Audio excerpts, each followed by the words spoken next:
சவுக்கே திமுகவால் தான் சிறைக்கு போனார். இவர் கூலிப்படம் மாதிரி தான், காசு கொடுத்து அடிக்க சொன்னா அடிப்பார். சவுக்கு விடுதலை செய்தது மட்டுமல்ல இந்த புதிய அரசு, அவருக்கு துப்பாக்கி ஏந்திய பாதுகாவலரும் கொடுக்கும்.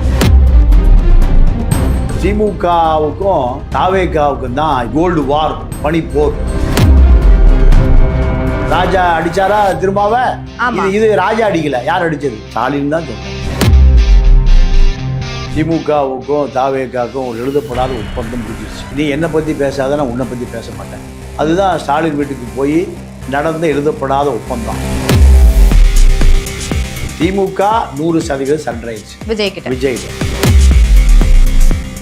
சார் வணக்கம். சார் வணக்கம்.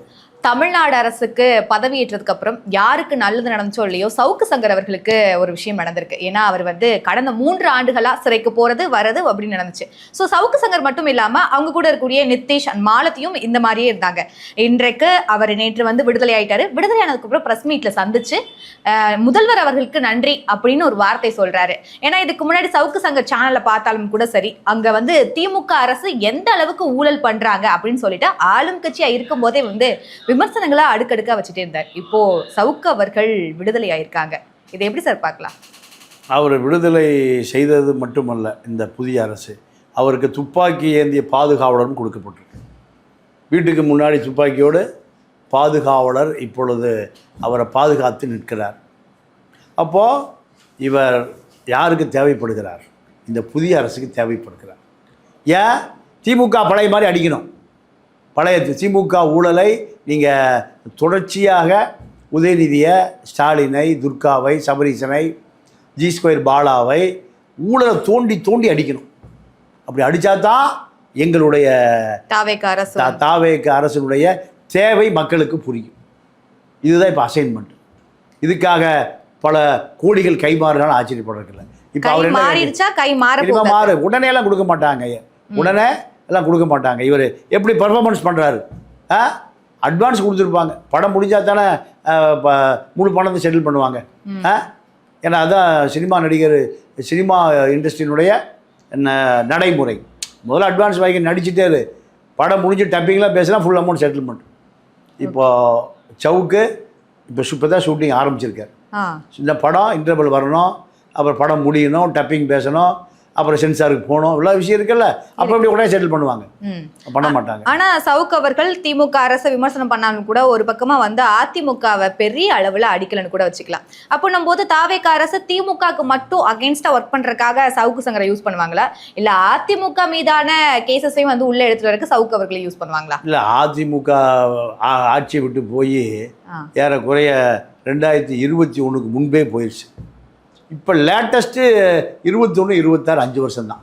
அதிமுக சொன்னா நம்ப மாட்டான். அதிமுக இப்போ சொன்னால் ஏன் நீ முதலே சொல்லின்னு கேட்பான். இப்போ திமுகவுக்கும் தாவேகாவுக்கும் தான் இப்போ போர், அதாவது கோல்டு வார், பனிப்போர். இப்போ இதுக்கு யார் உடந்தை? சவுக்கு உடந்தை. சவுக்கே இப்போ திமுகவால் தான் சிறைக்கு போனார். ஆமா, கடந்த வருடமே திமுகனால மட்டும்தான் பண்ணிருக்காங்க. திமுக ஏன்னா திமுகவுக்கு ஆலோசகராக இருந்தார். திமுகவை அடிக்க சொல்லி பாஜக பணம் கொடுத்தது. பாஜகவுக்கு ஆதரவாக இருந்தார். பாஜக எதை சொல்லுகிறதோ அதை செஞ்சார். இவர் கூலிப்படம் மாதிரி தான், காசு கொடுத்து அடிக்க சொன்னால் அடிப்பார். கையை விட்டுனா கையை விட்டு, காலை விட்டுனா கூலிப்படம் செய்வாங்கள்ல, அதே தான்.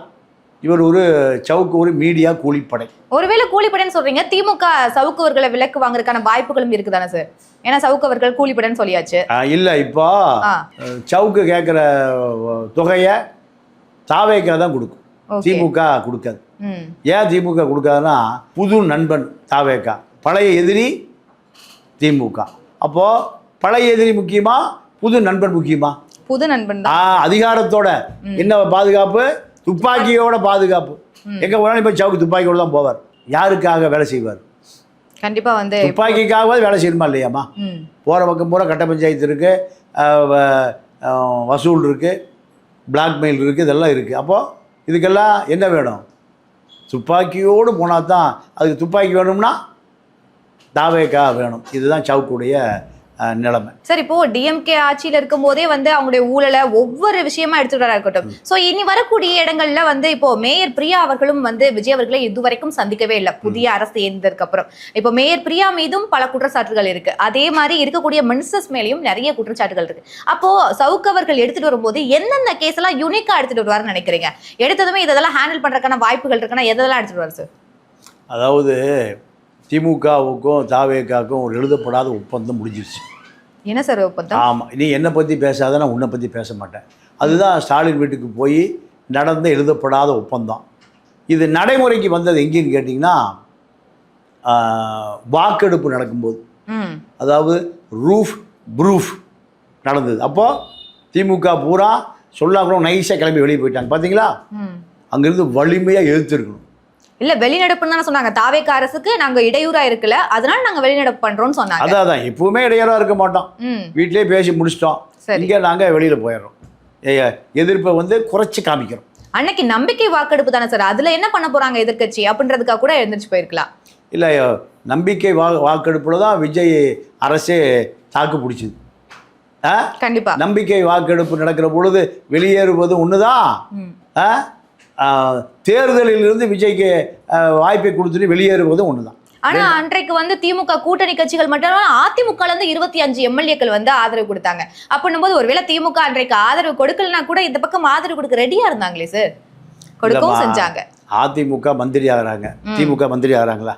இல்ல. அப்புறம் திமுகவுக்கு அதிமுகவுக்கு உங்களுக்கு வித்தியாசம் தெரியலையா? திமுக 100% சரண்டர் ஆயிடுச்சு. யாருக்கிட்ட? விஜய்கிட்ட. அதனால எந்த எதிர்ப்பையும் திமுக செய்யாது.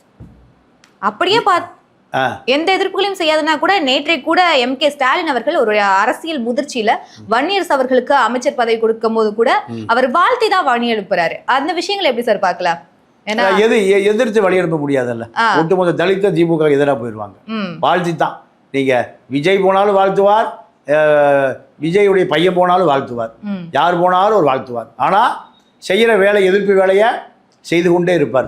ராஜா அடிச்சாரா திருமாவ? இது ராஜா அடிக்கல, யார் அடிச்சது? அந்த கடினமான வார்த்தைகளை யார் சொன்னது? ஸ்டாலின் தான் சொன்னார். ராஜா நாளைக்கு வேற கட்சிக்கு போயிடலாம், ஸ்டாலின் வேற கட்சிக்கு போவாரா? திமுகவோட தலைவர். அப்போ இதெல்லாம் அரசியல்ல என்ன நடக்கும்? அமைச்சர்கள் விட்டு அறிக்கை விடுவாங்க, எம்எல்ஏ அறிக்கை விடுவார். இதெல்லாம் யாருடைய வேலை? முதலமைச்சருடைய வேலை. ஆக திமுக என்பது ஸ்டாலின், உதயநிதி, துர்கா இவர்களுக்கு சொந்தமான ஒரு கார்ப்பரேட் கம்பெனி. அந்த கார்ப்பரேட் கம்பெனி யாரையும் தாக்காது. தாக்கினால், திருப்பி தாக்கினால் இவர்கள் பூரா நேர சிறைக்கு தான் போகணும். அதனால் விஜயோடு அவர்கள் சமரசம் செய்து கொண்டு, எங்கள் ஊழலை தொட்டு விடாதீர்கள், உங்கள் ஊழலை நாங்கள் தொட மாட்டோம். அதனால் நாங்கள் உங்களுடைய எதிர்ப்பினுடைய விகிதாச்சாரத்தை குறைச்சி பதிவு பண்ணிடுறோம். எங்க 1000 வருஷம் கழிச்சு சட்டசபை எடுத்து பார்த்தாலும் விஜய்க்கு எதிர்ப்பு குறைவாத்தாயா இருந்தது. இப்படி தான் பார்ப்போம். திமுக வெளியே போச்சா வெளியே போலியெல்லாம் பார்க்க மாட்டான். ஆக திமுக எப்பொழுதுமே இரட்டை வேடம் தான். தன்னை பாதுகாத்துக் கொள்வதற்கு யாரை வேண்டுமானாலும் பலி கொடுப்பார்கள். அதுதான் திமுக.